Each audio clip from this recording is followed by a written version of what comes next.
নাকি কেউ একজন খারাপ হবেন যে হুজুর আমার কিন্তু নাই, আছেন কেউ? সবার আছে কিনা? আমার সুন্নি বাবারা, গুরুস্থানের মধ্যে লক্ষ লক্ষ কোটি কোটি মুর্দার শুয়ে আছেন। আমার মতো আপনার মতো তারা বাড়িতে থাকতো, বাজারে বসে আড্ডা দিত, রাস্তাঘাটে চলাফেরা করত। আমার আপনার মতো বন্ধু বান্ধবদের সাথে যে তাদের আনন্দের সময় গুলা কাটিয়েছে। কথা বলুন ঠিক কিনা? বাবারা আমার গভীর ভাবে খেয়াল করবেন, আজকে বাড়িতে যাওয়ার পরে বিছানার মধ্যে ঘুমাইয়া দুইটা চক্ষু বন্ধ করে চিন্তা করে দেখবেন, নিজেকে জিজ্ঞেস করবেন, গতকালকে তুমি ছিলা আজকে বিছানায়, রাতে ঘুমানোর জন্য চলে আসছো। একদিন তুমি মায়ের গর্ভে ছোট ছিলা, বাবা তোমাকে কাঁধে নিয়েছে, লালন পালন করেছে। আমার সুন্নি বাবারা, সন্তানের চেহারাটার দিকে তাকাইয়া একবার চিন্তা করে দেখবেন, যে সন্তান বুকে নিয়ে ঘুমাইছেন, আপনার বাবা একদিন আপনাকে বুকে নিয়ে বিছানায় ঘুমাইছে। কথা বলুন ঠিক কিনা? বাবা নাই রে, সাতির সর গুরুস্থানে ঘুমিয়ে আছে, আরামের বিছানা লইয়া, বিবি লইয়া বিছানায় শুয়ে আছো। মন পাখি, তোমার মন কি গলে না? যে কোনো মুহূর্তে ঘরের দরওয়াজার সামনে আল্লাহ রাব্বুল আলামিনের হুকুমে মালাকুল মউত হাজির হইতে পারে। কথা বলুন ঠিক কিনা? মা বোনেরা, বহু টিভি দেখছেন, বহু ঘুমাইছেন। সাতির সরের মা বোনেরা অনেক ঘুমাইছেন, মুরব্বী বাবারা বহু আড্ডা দিচ্ছেন। আজকের রাতটা আড্ডাটা একটু বন্ধ করেন। আমার বাবা একটু গভীর ভাবে খেয়াল করুন। আল্লাহর নবী রাহমাতুল লিল আলামিন, দয়াল নবীজি বাইতুল মুকাদ্দাস থেকে প্রথম আসমান, দ্বিতীয় আসমান, তৃতীয়, চতুর্থ, পঞ্চম, ষষ্ঠ, সপ্তম আসমান ভেদ করলেন। সপ্তম আসমানে সিদরাতুল মুনতাহা আল্লাহ রাব্বুল আলামিন কর্মচারী হিসাবে কোটি কোটি ফেরেশতা নিয়োগ করে দিয়েছেন। আমার বাবারা, হযরতে জিবরাইল আমিন আমার প্রিয় নবীকে সাথে নিয়ে যাচ্ছেন মেরাজে। কথা বলুন কোথায়? জিবরাইল আমিন বলেন, ইয়া রাসূলুল্লাহ, নবী গো, আপনার খেদমত করে, সেবা করে আমি পৃথিবী থেকে সপ্তম আসমান পর্যন্ত নিয়ে আসলাম। একখানা আসমানের দূরত্ব 500 বছরের রাস্তার সমান। জুড়ে বলুন সুবহানাল্লাহ। সপ্তম আসমানে নিয়ে আসলাম আপনাকে। ইয়া রাসূলুল্লাহ, ইয়া হাবিবাল্লাহ, নবী গো, এইবার আমার খেদমতের সময় শেষ, আর একটা কদম আমি দিতে পারবো না। যে জাতে পাক আমাকে সৃষ্টি করেছেন, ওই মালিকের কসম করে বলে, আর একটা কদম যদি আমি জিবরাইল সামনে বাড়াই, আল্লাহর নূরের পাওয়ারে আমি চলে যাব। জোরে বলুন সুবহানাল্লাহ। আল্লাহর নবীকে জিবরাইল আমিন বলেন, ইয়া রাসূলুল্লাহ, ইয়া হাবিবাল্লাহ, নবী গো, আপনি চলে যান মেরাজে। আপনার জন্য আল্লাহ রাব্বুল আলামিন স্পেশাল বাহন পাঠাবে, রফরফ পাঠাবে, আপনি ওইটা দিয়ে চলে যান। আমার বাবার একটু গভীর ভাবে খেয়াল করুন, মনোযোগটা একটু ওইদিকে দেন। বহু আলোচনা শুনবেন আজকে, শুক্রবারে তো সময় পাই না, আজকে একটু শোনাবো আপনাদেরকে। মন বইরা শুনবেন আজকে, ফেডের কি দেওয়া লাগবো না, বলেন না আলহামদুলিল্লাহ। ভুবনের প্রিয় মুহাম্মদ, ভুবনের প্রিয় মুহাম্মদ, হেলো রে দুনিয়ায় রে। সাগর আকাশ বাতাস দেখবে যদি আয় রে সাগর আকাশ বাতাস দেখবে যদি আয় ত্রিভুবনের প্রিয় মহান বলেন ত্রিভুবনের প্রিয় মুহাম্মদ হেলোর দুনিয়ায় রে সাগর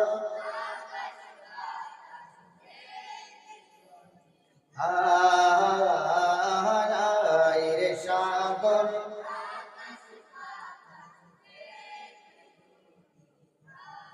দেখে আমি না মায়ের কোলে দোলে শিশু ইসলাম দোলে দেখ আমি না মায়ের কোলে দোলে শিশু ইসলাম দোলে কোচি মুখে শাহাদাত পানি সে সোনা রে সাগর আকাশ বাতাস দেখবে যদি আয় রে সাগর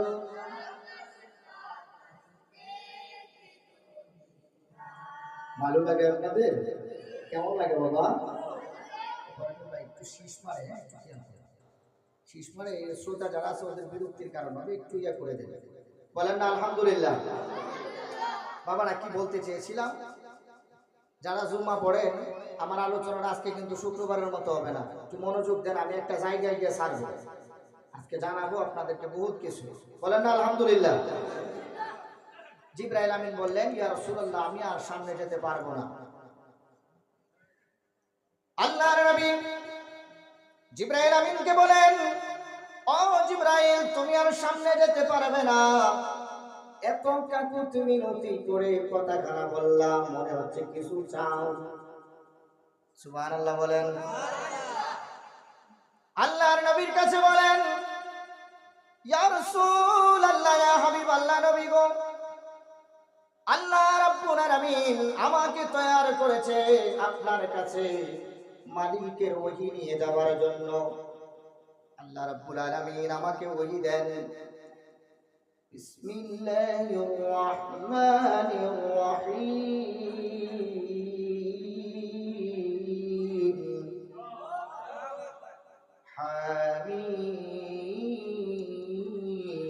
হামিম আল্লাহ রাব্বুল আলামিন আমার কাছে ওহী পাঠান আমি রব্বুল আলামিনের ওহী খানা নিয়ে আপনার কদমে চলে যাই কি ওহী দেই আমি জানি না বুঝি না কোন মালিক আমাকে ওহী দেয় মালিককেও কোনোদিন কপালের চক্ষু দিয়ে দেখি নাই সুবহানাল্লাহ বলেন ইয়া রাসূলুল্লাহ ইয়া হাবিবাল্লাহ আমার স্রষ্টা আমার মালিক এত ভালোবাসে এত মোহাব্বত করে আপনাকে জান্নাত তৈয়ার করে আল্লাহ রাব্বুল আলামিন একখানা জান্নাতের চাবি আপনার হাতে দিয়ে দিয়েছে ইয়া রাসূলুল্লাহ জান্নাতের প্রত্যেকটা গেটে প্রত্যেকটা নিয়ামত নাজ নিয়ামতের মধ্যে আপনার নূরানী নাম মুবারক সিল মেরে দিয়েছেন আল্লাহ রাব্বুল আলামিন আরশে আজিম তৈয়ার করেছেন আরশে আজিমের মধ্যে ইয়া রাসূলুল্লাহ নবী গো আপনার নাম মুবারকের সিল মেরে দিয়েছেন কোরআনের বাড়ি লৌহে মাহফুজে আপনার নাম মুবারকের সিল মেরে দিয়েছেন ইয়া রাসূলুল্লাহ নবী গো এত সুনাম এত ইজ্জত আল্লাহ রাব্বুল আলামিন আপনাকে দান করেছেন একটা নিয়ামত আপনার কাছ থেকে আমি চাই একটা সেবা করতে চাই নবী বলেন জিবরাইল কি চাও তুমি আমার কাছে সুবহানাল্লাহ বলেন আমি বেড়াইতে যাইতেছি আল্লাহর কাছে বেড়াইতে যাওয়ার সময় সাথীর চরে অনেক বেশিরভাগ মুরব্বী আছে আপনারা তো সবাই দাদা না আপনারা যারা আছেন দাদা কেউ নানা মনে করেন জিয়ার বাইক বেড়াইতে যাবেন অথবা বিয়ের বাইক যাইবেন গাড়িটা গুণ করছেন নাতি যদি পাঞ্জাবির টান্দা ধরে দাদা যাইন কই 10টা টাকা দিয়ে দাও আমারে তখন কি করবেন তোর লাগে আমি এখন বাড়িতে না বাড়ির সময় খালি দেখে গেলাস আমার কই যায় আমি তোর খবর তো কই আমার বাড়াবি নাই, আমার টিয়া দেখে না আমি কামাই করি, তোর 10 টাকা দিতাম, আমি তোর বাপের গে না আব্বারে কইতাম না, তুমি 10 টাকা দাও আমারে। বিয়ের বেলটা আছে, মনে একটা ফুর্তি আছে না, ফুয়ারতে বাইর করে বন্যা 2 টিকা 5 টাকা দেয়, নাইলে একটা পুরান একটা 10 টাকা দেয় লয়ে যা, আর আজ নাই দেখি। আমার বাবারা আল্লাহর নবী মাওলার দিদার করতে যাচ্ছেন, মনে বড় আনন্দ, মনে বড় ফুর্তি। জিবরাইল আমিন তুমি কি চাও আমার কাছে বলো, তোমার আবদারটা কি আমি একটু শুনি। জিবরাইল আমিন বলেন, ইয়া রাসূলুল্লাহ, ইয়া হাবিবাল্লাহ, আল্লাহ রাব্বুল আলামিন আমাকে তৈয়ার করার পরে 600 নূরের পাখা দিয়েছেন, জীবনে কোনোদিন 600 নূরের পাখা ব্যবহার করি নাই। আল্লাহু আকবার বলেন। আমি জিবরাইল কখনো 600 নূরের পাখা ব্যবহার করি নাই। একটা নূরের পাখা 7 আসমান থেকে যদি পানি মারি 70,000 মাইলের রাস্তা চোখের পলক মারার আগে চলে যায়। বলে বলুন সুবহানাল্লাহ। ইয়া রাসূলুল্লাহ, ইয়া হাবিবাল্লাহ, নবী গো আপনি আমাকে অনুমতিটা দেন, হাসরের ময়দানে আপনার উম্মত যখন বিপদে পড়বে, আপনি মিজানে থাকবেন, আর একটা দৌড় মারবেন ফুলসিরাতে, আর একটা দৌড় মারবেন আপনি জাহান্নামের গেটে। ইয়া রাসূলুল্লাহ, ইয়া হাবিবাল্লাহ, নবী গো আপনার ওই পেরেশানির সময় আমি জিবরাইলকে আপনি অনুমতিটা দেন, আমি আমার 600 নূরের পাখা ব্যবহার করে আপনার উম্মতকে ফুলসিরাতের ফুল পার করাই দেব। জোরে বলুন সুবহানাল্লাহ। ডান হাত তুলে বলুন ইয়া রাসূলুল্লাহ। বাবা কোন নবীর উম্মত হয়েছি। আল্লাহর নবী বলেন, জিবরাইল ফুলসিরাতের রাস্তাটা কেমন? এটা কি আমরা বৈরবের ব্রিজের মতো নেই? আপনারা কি মনে হয় বৈরবের ব্রিজের মতো? আমার শ্বশুর বাড়ি ব্রাহ্মণবাড়িয়া, যাই সময় যদি একটু বেজাল বিকালটা হলে ব্রিজটা 8টা পার হয়ে যায়, এটা কি ফুলসিরাতের ফুল? 8টা পার হয়ে যাবে। আল্লাহর নবী হাদিস শরীফে বলেন, বাবারা আমার, ফুলসিরাতের যে ফুলটা আল্লাহ রাব্বুল আলামিন তৈয়ার করবেন, মাঝখানে জাহান্নাম থাকবে। বাবারা আমার একটু গভীরভাবে খেয়াল করুন, মনোযোগটা দিয়ে খেয়াল করুন। বাবারা আমার, ফুলসিরাতের ফুলে উঠতে গিয়ে পদদেশ থেকে উপরে উঠতে হবে 500 বছরের রাস্তা। বলেন না সুবহানাল্লাহ। 500 বছরের রাস্তা উপরে ওঠার পরে বরাবর থাকবে আর 500 বছরের রাস্তা। এরপরে আপনি নিচের দিকে যাবেন জান্নাতের দিকে, 500 বছরের রাস্তা। আহা হাই হাই। আল্লাহর নবী হযরতে বাবা আদম থেকে নিয়ে হযরতে শীশ, হযরতে নূহ নবী, হযরতে ইদ্রিস নবী, হযরতে নূহ আলাইহিস সালাতু ওয়াস সালাম, হযরতে ইব্রাহিম খলিলুল্লাহ, হযরতে ইসমাঈল জবিউল্লাহ, হযরতে মূসা কালিমুল্লাহ, হযরতে ঈসা রূহুল্লাহ, হযরতে সুলাইমান নবী, হযরতে দাউদ নবী। বাবারা আমার, এমনি করে সমস্ত নবীর উম্মতগণ ফুলসিরাতের সামনে অপেক্ষমান থাকবে। রাহমাতুল লিল আলামিন ফুলসিরাতের সামনে দাঁড়িয়ে থাকবে। আল্লাহর নবী বলেন, আমি আমার উম্মতদেরকে নিয়ে ওই ফুলসিরাতের ফুলটা অতিক্রম করার আগ পর্যন্ত অন্য নবীদের ফুলসিরাতে ওঠা হারাম হয়ে যাবে। জোরে বলুন সুবহানাল্লাহ। বাবা ওই জায়গাতে নবী দাঁড়িয়ে থাকবে। আমরা ঈদে মিলাদ নবীর মাহফিল কেন করি? ঈদে মিলাদুন নবীর প্রোগ্রামগুলো কেন করি? আচ্ছা একটু খেয়াল করে দেখুন তো দেখি। আমার আগে ইমরান ভাই গুরুত্বপূর্ণ কয়েকটা কথা বলছে, এর মধ্যে একটা কথা বলছে এখনো আমি শুনে আসছি। একটা যুক্তি আপনাদেরকে আমি দেব। যেই দিন নবীজি দুনিয়াতে আসছে একই তারিখে নবীজি দুনিয়া থেকে বিদায় হয়েছে। বলেন না সুবহানাল্লাহ, বলেন আলহামদুলিল্লাহ। এটার একটা জবাব আছে। জবাবটা কি? বলা হয় যে হুজুর মিলাদুন নবী করেন ঠিক আছে, সুখটা একটু পালন করেন। সুখটা একটু কেন সুখ পালন করেন? বাবার আমার একটু গভীরভাবে খেয়াল করুন। হযরত জিবরাইল আমিন আল্লাহর প্রিয় নবী রাহমাতুল লিল আলামিন কে নেওয়ার জন্য আসলেন, দরজার সামনে দাঁড়াইলেন।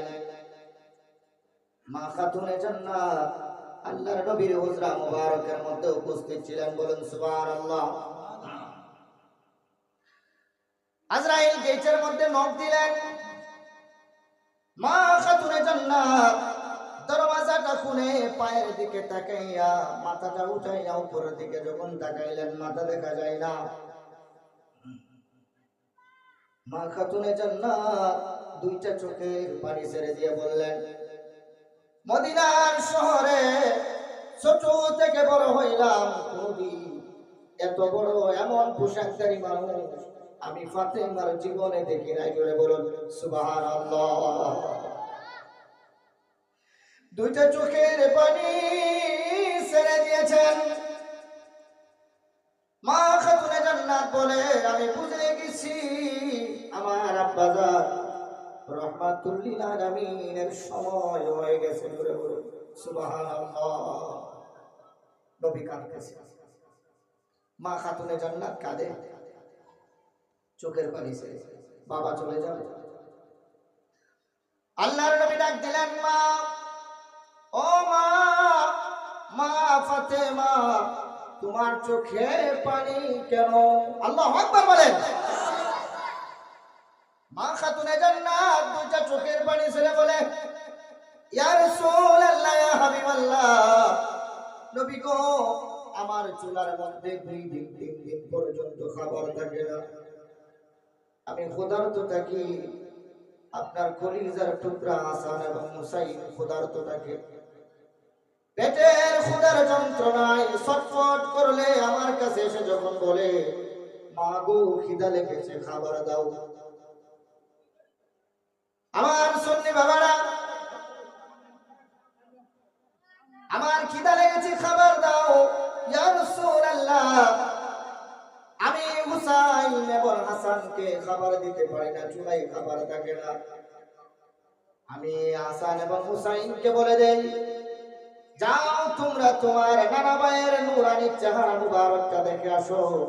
ইয়া রাসূলুল্লাহ, আমার দুইটা সন্তান পেটের খিদা নিয়ে যখন আপনার নূরানি চেহারা মুবারকের দিকে তাকায়, খোদার কসম তাদের পেটের খিদা দূর হয়ে যায়। জোরে বলুন সুবহানাল্লাহ।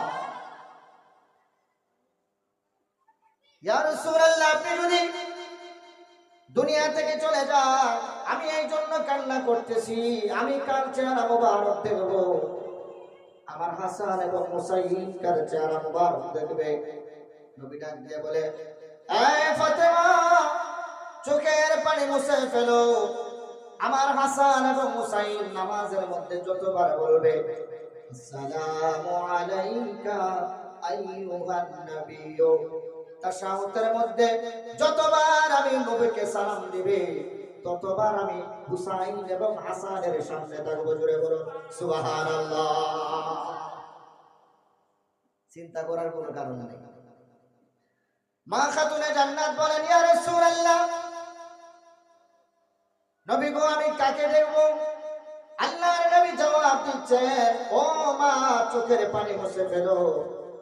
হাদিসে মুবারক আল্লাহর নবী বলতেছেন, হায়াতি খায়রুল লাকুম ওয়া মামাতি খায়রুল লাকুম। জোরে বলুন সুবহানাল্লাহ। মা, তুমি কান্না করতেছো, আমি দুনিয়া থেকে চলে যাচ্ছি, তুমি চোখের পানি মুছে ফেলো। কবরের জগতে, বরজখের জগতে আমার কোটি কোটি উম্মত আজকে বড় আনন্দিত, রাহমাতুল লিল আলামিন তাদের কাছে আগমন করতেছে। জোরে বলুন সুবহানাল্লাহ। এবার আসেন দুঃখের কথা। হাই হাই, মানুষ যে কেন বুঝে না, আমি এটাই বুঝি না, আমি এই জিনিসটাই বুঝি না। আপনারা তো এখানে জ্ঞানী গুণী মানুষ, সমাজের বিচার করেন, স্টেজও যারা আছে মোটামুটি আপনার এলাকার এই ছাতির স্তরের পর্দায় নেব। আচ্ছা, কত দিয়ে দুনিয়ার জিন্দেগিটা কয় দিনে? 70 বছর, 80 থেকে 90, 100 বছর বড় জোর, এরপরে কই যাবেন?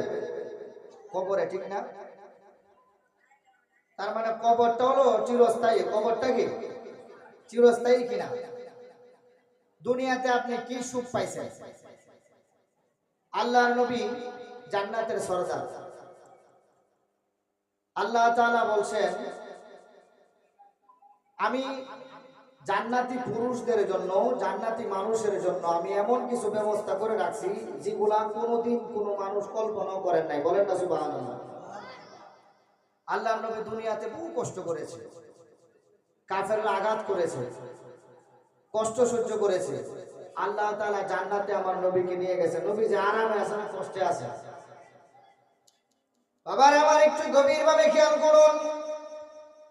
আল্লাহ রাব্বুল আলামিন কোরআনুল কারীমে বলছেন,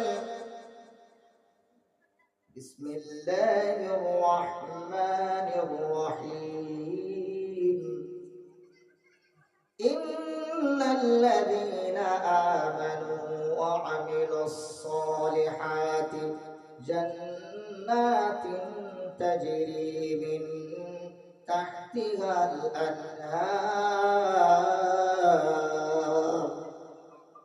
আল্লাহ রাব্বুল আলামিন বলেন, অবশ্যই যারা সৎ কাজ করেছে, আমি যে হুকুম দিয়েছি, নির্দেশ দিয়েছি, তা মান্য করে দুনিয়াতে চলেছে, আমার বন্ধু নবীর কথা মতো চলেছে, জান্নাতিন তাজরি মিন তাহতিহাল আনহার, আমি আমার ওই বান্দার জন্য এমন সুন্দর বাগান তৈরি করে রেখেছি, আমার বান্দা যখন ওই বাগানে প্রবেশ করবে তার কদমের নিচ দিয়ে আমি নহর চালু করে দিয়েছি, তার কদমের নিচে মধুর নহর থাকবে, ঝর্ণা থাকবে। আল্লাহ রাব্বুল আলামিন বলেন, শুধু তাই নয়, লাহুম ফিহা আজওয়াজুম মুতাহহারা। আল্লাহ রাব্বুল আলামিন বলেন, আমি একজন জান্নাতি পুরুষের জন্য 70 জন করে জান্নাতি হুর রেখে ব্যবস্থা করে দিয়েছি। আমার জান্নাতি পুরুষ যখন, আমার জান্নাতি বান্দা যখন কবরে যাবে, কবরে রাখা মাত্র সওয়াল জবাব হওয়ার পরে জান্নাতি ব্যক্তির কবরটাকে আল্লাহ রাব্বুল আলামিন মুহূর্তের মধ্যে ডান দিকে 70 গজ, বাম দিকে 70 গজ করে আল্লাহ রাব্বুল আলামিন 140 গজ কবরটাকে বড় করে দেয়। জোরে বলুন সুবহানাল্লাহ। বান্দার জন্য যদি এই নিয়ামত হয়, তো আল্লাহ রাসূলের জন্য কেমন হবে?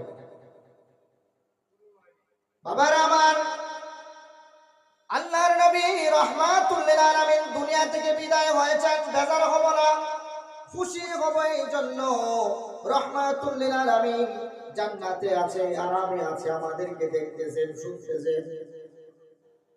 আল্লাহ কোরআনে বলে দিয়েছেন, ইন্না আরসালনাকা শাহিদাও ওয়া মুবাশশিরাও ওয়া নাযীরা। ইয়া রাসূলুল্লাহ, মাহবুব, আমি আপনাকে দুনিয়ায় প্রেরণ করেছি আমার বান্দার জন্য সুসংবাদকারী হিসাবে, আমার বান্দাদেরকে ভয় প্রদর্শনকারী হিসাবে। নবী, আপনি দুনিয়ায় থাকেন বা দুনিয়ায় না থাকেন, উভয় অবস্থায় আপনি আমার বান্দার জন্য ভয় প্রদর্শনকারী এবং সুসংবাদদাতা। জুড়ে বলুন সুবহানাল্লাহ। এটা হলো বলে দিলাম, নবীজি দুনিয়াতে যাওয়ার কারণে সুখ পালন করব। পাইসাম নবী কি জানেন না? নাউজুবিল্লাহ মিন যালিক, লানাতুল্লাহি আলাল কাযিবিন। আল্লাহ নবী জান্নাতে আছে, খুশি না বেজার? আমরা খুশি না বেজার? এখন কম দি বেজার ই ভাই সাহেব, অন্য মানুষ কইব নি আমরা কেন বেজার হব? বেজার হওয়ার কারণটা কি? আমার ব্যাপারে একটু গভীরভাবে খেয়াল করুন। আল্লাহ রাব্বুল আলামিন বলছেন, হুম ফিহা খালিদুন।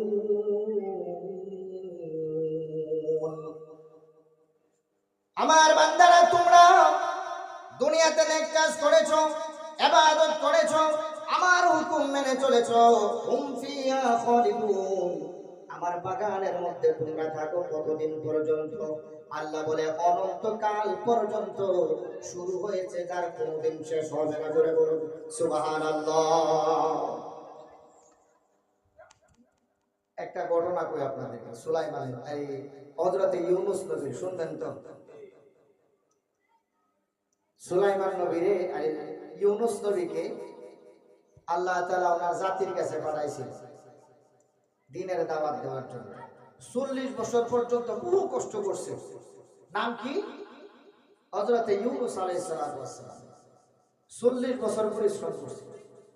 এটা এমন বেকায়দা জাতি, যত বোঝা তত উল্টে।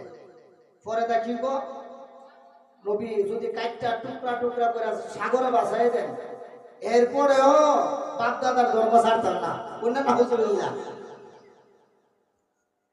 হযরত ইউনূস নবী বলেন, আমি আল্লাহ রাব্বুল আলামিনের পক্ষ থেকে তোমাদের কাছে নবী হিসেবে প্রেরিত হয়েছি।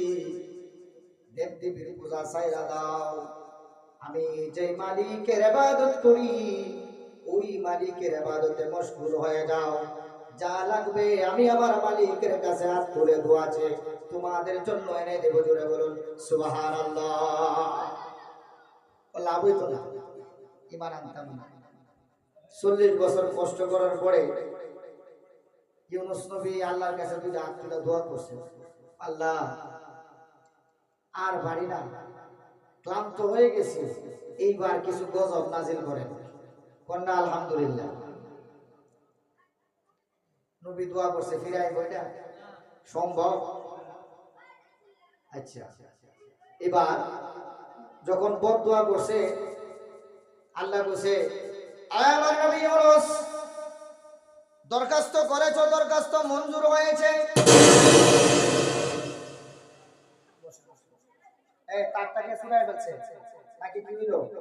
কারেন্টের লাইন থেকে আপনাকে বাচ্চারা কারেন্টের লাইন থেকে দূরে থাকো বাবা। এই যে বাবা। আচ্ছা, ইউনূস নবী বলেন, ইউনূস নবী বলতেছে যে জিকির করুন আল্লাহ আল্লাহ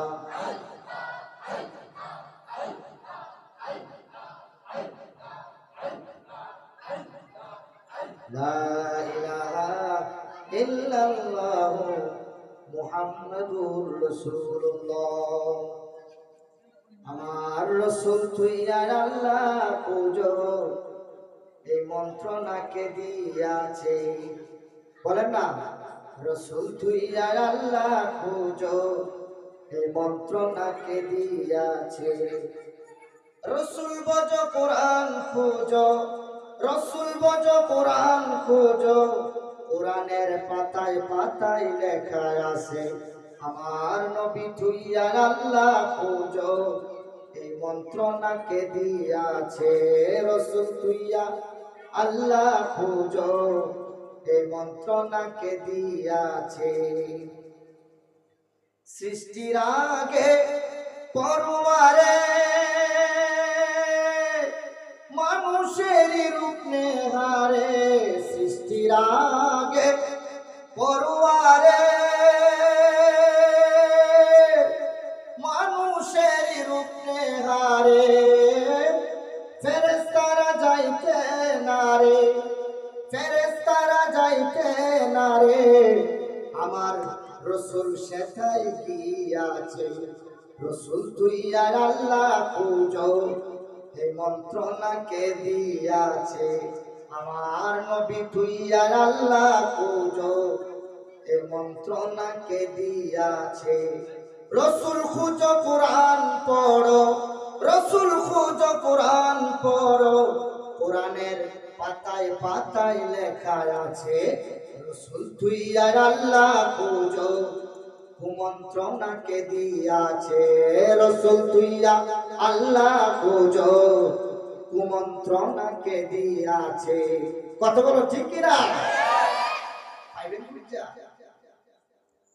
কারেন্টের তার গেছে একদিকে, লাইন দিলে আরেকদিকে, আর দুই পাড়া কারেন্টের লাইন দিয়েছে, হেরে না দৌড়াই না, ইচ্ছা মতো বাইরে আইছেন, কইবার লাগে দেন না যে ভাই পাইছেন লাইনটা চেক করেন না, ইচ্ছা মতো বাইরে মাথা মতো ফাড়া এসেছেন পরে দম আছে আর বাইরেন না, মানে শেষ কথাটা কয়ে দেয় মরার আগে লাইনটা চেক করে, মরার আগে কয়ে দেয় লাইনটা কি করেন চেক করেন, পরে গিয়ে দেখে লাইনের সমস্যা, আমি তো দৌড়ে নষ্ট বটাম পাইছি এত গেছে গা মাইরে তুলেছেন এমন লাশ ধরে কান দেন, ভাইসা মাফ করে দিয়ে আমারে, আগে দুইটা বাড়ি ফিরে হইলে বুঝতি লাইনটা ঠিক নাই। বাবারা লাইন ঠিক করেন, লাইন ঠিক করেন। ও ভাই সাহেব লাইন তো ঠিক হয়ে আছে, কেমনে ঠিক আছে? ওই তো মরার সময় কই না বিসমিল্লাহ আলা মিল্লাতে রাসূলিল্লাহ, লাইন কই বানাই দিলাম, লাইন তো ঠিক হয়ে আছে। এটা লাইন না, এটা কি না? লাইনটা কি আসেন একটু কই ইউনূস নবীর থেকে। এরপরে আল্লাহ নবী ইউনূসকে বলল, আল্লাহ তাআলা দরখাস্ত যেহেতু একটা করছে এটা মঞ্জুর করছি, কিন্তু এটা বাস্তবায়ন হইবার লাগে একটু কি ধরেন, ধৈর্য ধরেন একটু। আল্লাহর নবী হযরত ইউনূস আলাইহিস সালাতু ওয়াস সালাম আল্লাহ রাব্বুল আলামিনের গজবের অপেক্ষা একদিন, দুই দিন, তিন দিন পর্যন্ত অপেক্ষা করতে থাকলেন, গজব আসে না। এইদিকে ইউনূস নবীর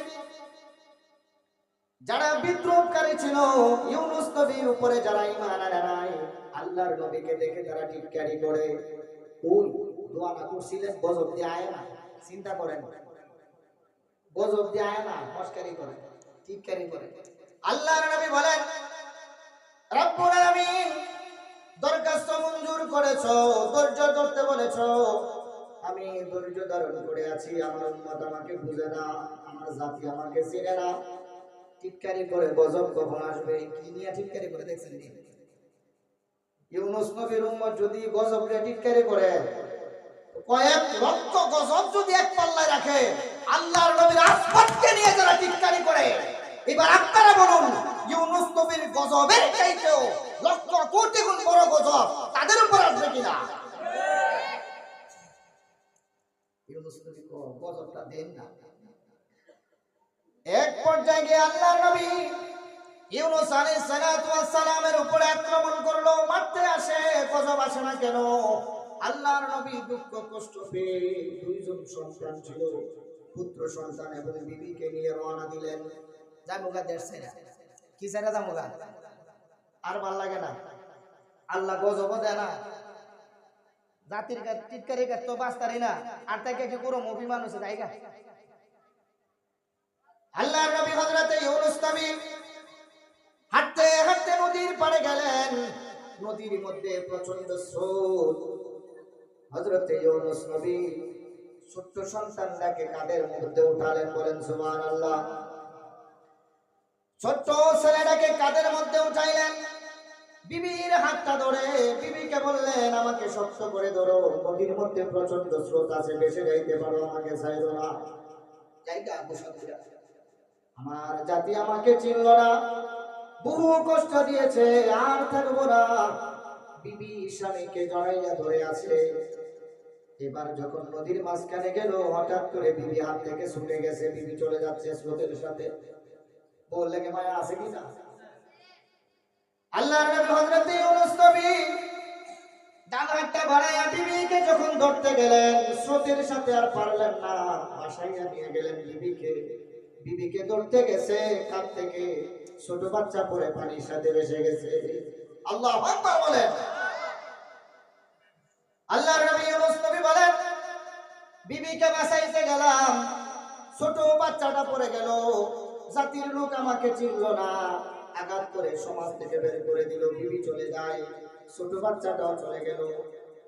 সুলাইমান ইউনূস নবী বলেন, ওই যে নদীর ফারের মধ্যে বড় ছেলে রাখছে, বাবা তুমি তাও আমি আর পার করে দেয়া তোমারে নিব। ইউনূস নবী বলেন, বিবি চলে গেল, ছোট্ট সন্তানটাও চলে গেল, যাই নদীর পাড় থেকে আমার বড় সন্তানকে নিয়ে আমি দেশ ছেড়ে চলে যাই। যারা চলে গেছে চলে গেছে, ইন্না লিল্লাহি ওয়া ইন্না ইলাইহি রাজিউন। মনে সান্ত্বনা দিয়ে গেছে বড় সন্তান নাম বলে। আল্লাহর নবী ইউনূস নবী যখন বড় সন্তানের দিকে হেঁটে হেঁটে যাচ্ছে, হঠাৎ করে দেখতেছে জঙ্গলার ভিতর থেকে একটা ভয়ঙ্কর বাঘ এসে বড় সন্তানটার গেরির মধ্যে কামড় দিয়ে ধরে দৌড়াইয়া জঙ্গলের ভিতরে নিয়ে যাচ্ছে। ধরে বলো সুবহানাল্লাহ। এবার ইউনূস নবী দুইটা চোখের পানি ছেড়ে দিয়ে আল্লাহর কাছে চিৎকার মেরে বলে, জাতি আমাকে চিনলো না, মালিক তোমার কাছে দোয়া করেছি, বদদুয়া দেওয়ার জন্য তুমি গজব দিলা না। নদী পার হইতে গেছি, আদুরের বিবি চলে গেছে, কলিজার টুকরা ছোট মাসুম বাচ্চাটা পানির মধ্যে ভেসে চলে যাচ্ছে। বাঁচার মতো একটা সম্বল ছিল, আমার বড় সন্তান টানতে গেলাম, বাঘ ধরে নিয়ে গেল, আমি তুমি খেলায় পড়লাম। বড় হতাশ হয়ে গেল, কান্না করতে করতে নদী পার হয়ে গেলেন। এবার ইউনূস নবী হাঁটতে আসেন, হাঁটতে হাঁটতে হাঁটতে হাঁটতে বর্তমান ফুরাত নদীর আগে তখনকার নাম ছিল টাইগ্রিস নদী, এখন এটা ফুরাত নদী, যেখানে কারবালা হয়েছিল। নদীর কাছে গেছে, গিয়ে দেখে একটা জাহাজ বিড়াল হয়েছে, বড় একটা জাহাজ। আল্লাহর নবী ইউনূস নবী ওই কিনারার মধ্যে জাহাজ। ইউনূস নবী বললেন, বিবি গেল, দুইজন সন্তান গেল, এবার জাহাজে ওইটা যেই দিকে মন চায় আমিও চলে যাব। জোরে বলুন না সুবহানাল্লাহ। আল্লাহর নবী হযরত ইউনূস নবী জাহাজের মধ্যে উঠলেন। সূরা ইউনূস নবী জাহাজে ওঠার সাথে সাথে নবী বলল, জাহাজ ছেড়ে দাও। মঙ্গলটা উঠায়া জাহাজ ছেড়ে দিল। সাগরের মাঝখানে যাওয়ার পরে আল্লাহর কুদরতে সমুদ্রের বড় বড় মাছগুলা জাহাজটাকে কামড় দিয়ে আটকে দিয়েছে। জুড়ে বলুন সুবহানাল্লাহ। নাবিক এত বছর ধরে নৌকা চালায়, নদীর মাছ তো কোনোদিন জাহাজ আটকাইছে না। আজ যদি জাহাজ আটকাইলে সে ব্যাপার কি? ইঞ্জিল বাড়ায় চলে না, ইঞ্জিল মানে টানে আর কি। ইঞ্জিল আবার মনে করেন না, এটা তো আবিষ্কার হয়েছে কয়দিন, ভুল বুঝছে না, আবার ওজরে ইঞ্জিলের কথা বলা।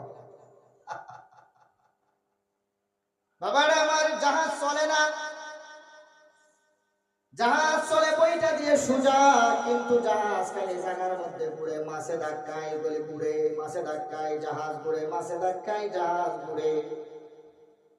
জাহাজের মধ্যে যত মানুষ ছিল হাউমাউ করে কান্না করতে শুরু করলো, কি করব আমরা এখন, জাহাজ তো সামনের দিকে যায় না। এবার ওই জাহাজের মধ্যে একজন কামেল হক্কানি ব্যক্তি ছিল। ওই ব্যক্তি বলে, জাহাজের মধ্যে এমন কেউ আছে যে মালিকের অনুমতি ছাড়া বের হয়ে আসছে। বলুন সুবহানাল্লাহ। জাহাজের মধ্যে সন্ধান করে দেখো এমন কেউ আছে কিনা মালিকের অনুমতি ছাড়া নিজের দেশ ছাইরা ফলায়া যাইতেছে। বুঝ করে একটু দেখো না, বাইর করবো কেমনে? হাই হাই, কেমনে বাইর করা যায়? যখন আল্লাহর ওলি কথা বললেন, আল্লাহর নবী ইউনূস দুইটা চোখের পানি ছেড়ে দিলেন, কান্না করতে শুরু করলেন, আমি ছাড়া আর কেউ নয় রে, আমি আমার মালিকের অনুমতি ছাড়া বউ লইয়া সন্তান লইয়া চলে আসি, আমি সেই, আর কেউ না। আল্লাহর ওলির কাছে গিয়ে বললেন, আমি সেই ব্যক্তি। বলে, কোন ব্যক্তি? আপনি ঘোষণা দিয়েছেন কেউ একজন আছে মালিকের অনুমতি ছাড়া নিজের দেশ ছাইরা ফলায়া যাচ্ছে, যার কারণে নৌকা সমুদ্রের মাঝে আটকে গেছে, আমি সেই ব্যক্তি, আমাকে পানি ফলাই দেয়। যখন শিকার আছে কোনা পোশাক পরিচ্ছদ চেহারা সৌন্দর্য দেখে আপনি এরকম ব্যক্তি হইতে পারেন না, এত সুন্দর চমৎকার মুখের ভাষা আপনার, আপনি এরকম হইতে পারেন না। সুলাইমান নবী কাঁদে বলে, আমি জাহাজে থাকা কোন ব্যক্তি বিশ্বাস করে না, আপনি এমন হতেই পারেন না। বললেন, কি করলে বিশ্বাস করবেন? আল্লাহর ওলি বলে, নাম উঠাও, পরীক্ষা করো, সকলের নাম একত্রে করে বলে, এবার লটারি টান দাও। প্রথমবার টান দিলেন, আল্লাহর নবী ইউনূস নবীর নাম উঠলেন, বলেন সুবহানাল্লাহ। বলে লটারি ধরেছে, দেখেন এরা বিশ্বাস আছে, চেহারা দেখে নবীর উপরে ঈমান লয়ে বসে, বলেন সুবহানাল্লাহ। দ্বিতীয়বার টান দিলেন, হযরতে ইউনূস নবীর নাম ওঠে। তৃতীয়বার টান দিলেন, হযরতে ইউনূস নবীর নাম ওঠে। আল্লাহু আকবার বলেন। এবার আল্লাহর ওলি কোনে ফাইনাল হয়ে গেছে, ইনি সেই ব্যক্তি। আল্লাহর নবী হযরতে ইউনূস নবীকে ধরে সমুদ্রের মাঝখানে ফেলে দিলেন। আল্লাহ রাব্বুল আলামিন ওহী নাযিল করলেন, এই সমুদ্রের মাছ, সাবধান, হুঁশিয়ার করে দিচ্ছি,